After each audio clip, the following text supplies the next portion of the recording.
All right, today I'm going to give you an update on the Chevy Bolt.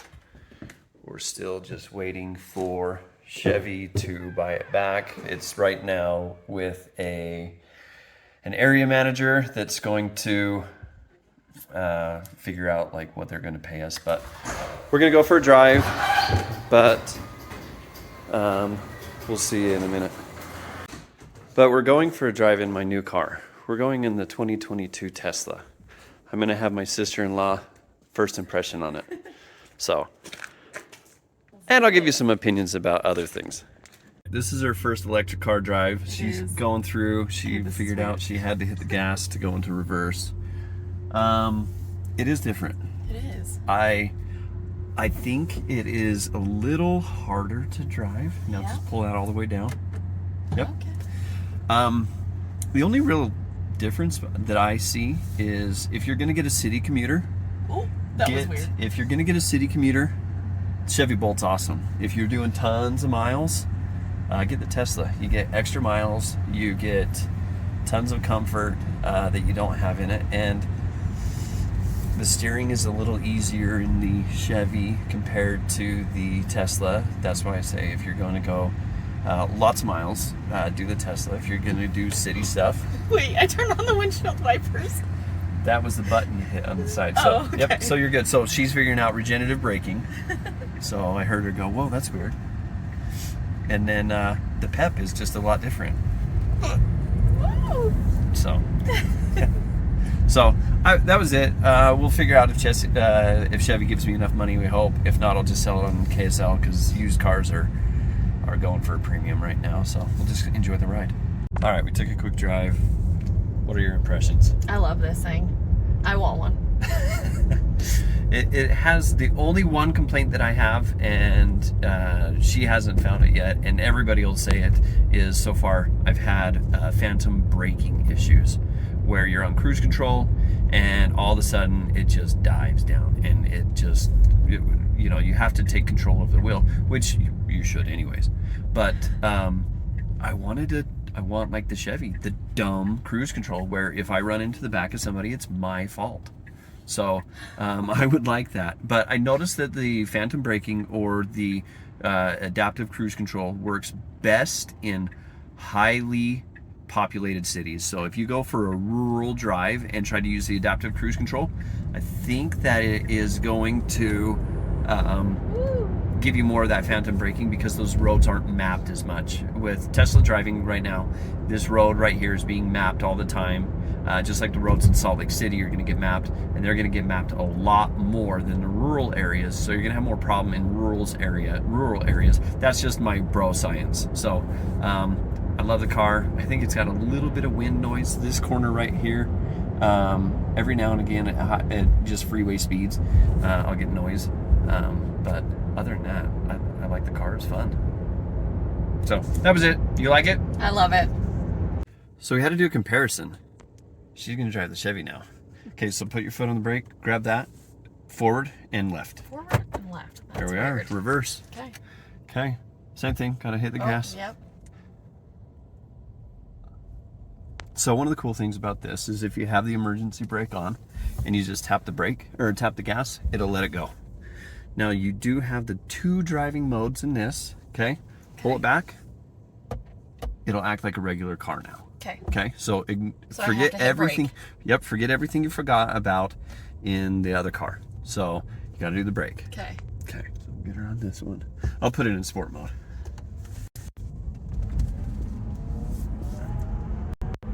Okay, my head didn't hit the head. Still peppy for a little dorky car. Yeah. Okay, so you remember now you have to hit the brake, right? Yes. Okay, so I'm gonna switch that for you in just a minute. And as a lot of people know, you have your drive mode and you have L. L is your regenerative braking or low consumption. So we'll put it in L. You're good. Just drive. Whoa. Feel the regenerative braking kick back in. Now give it a little juice. Whoa. More. Well, it's the same. It's Is just it the same? Yeah.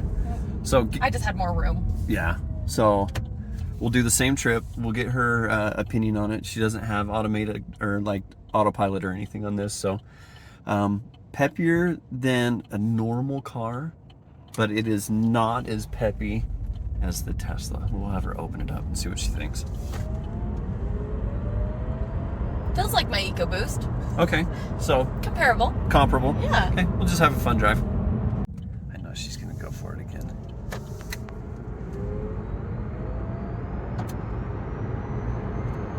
She said she feels like a first-time driver with the braking is so different in an electric car compared to a gas car because you don't have to hit the brakes as much. It's been all right though, right? Yeah. It's not So- too bad. You get used to it pretty quick. So this is a fun car to drive, right? It A is. little easier to steer, right? Yeah. You'd say it's easier to steer. It's smoother, isn't it, on the steering wheel? Yeah. Okay.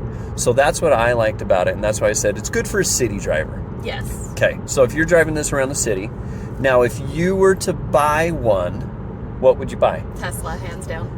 But if you knew that this was $30,000 less, would you consider this?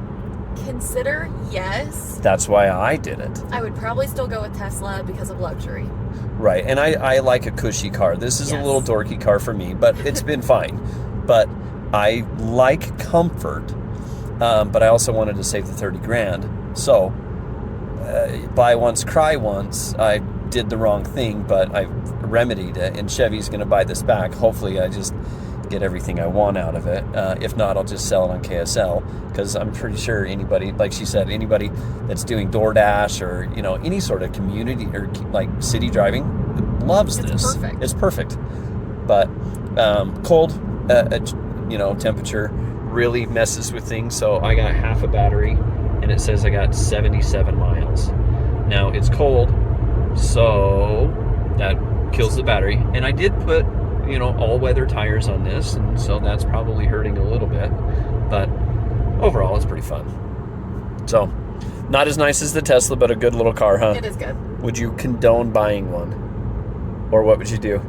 Now, if you bought, see what I did when I originally bought this car, Mm-hmm. I went and drove a Model 3 Performance, Oh, and then I went and drove this. And then you could say, oh shoot, it was such a difference. such a difference. Okay. All right, that was it. Have fun, guys. We're going to go look at the mountains.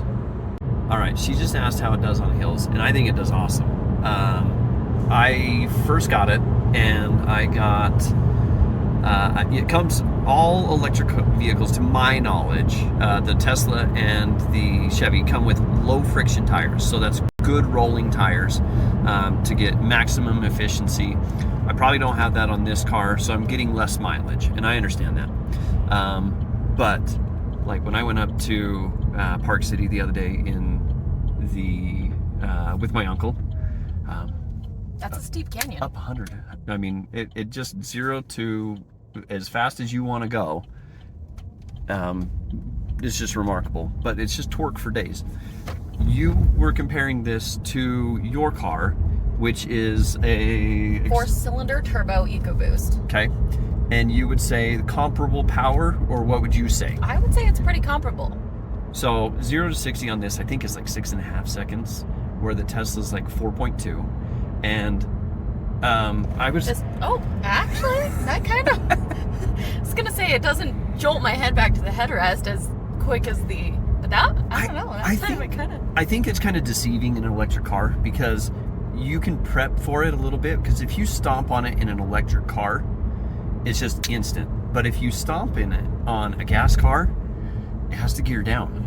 There's a few things There's a that have to delay. happen. There's a few things, so you can kind of prep for it a little Yeah. bit different. So that was just a good conversation. I figured that had to be brought up, but I would really say that this is probably comparable to a 4-cylinder with a turbo, or even maybe, I don't know, the new Ford Bronco is a 3-cylinder with a turbo, and I'm pretty sure that this would give it a run for its money.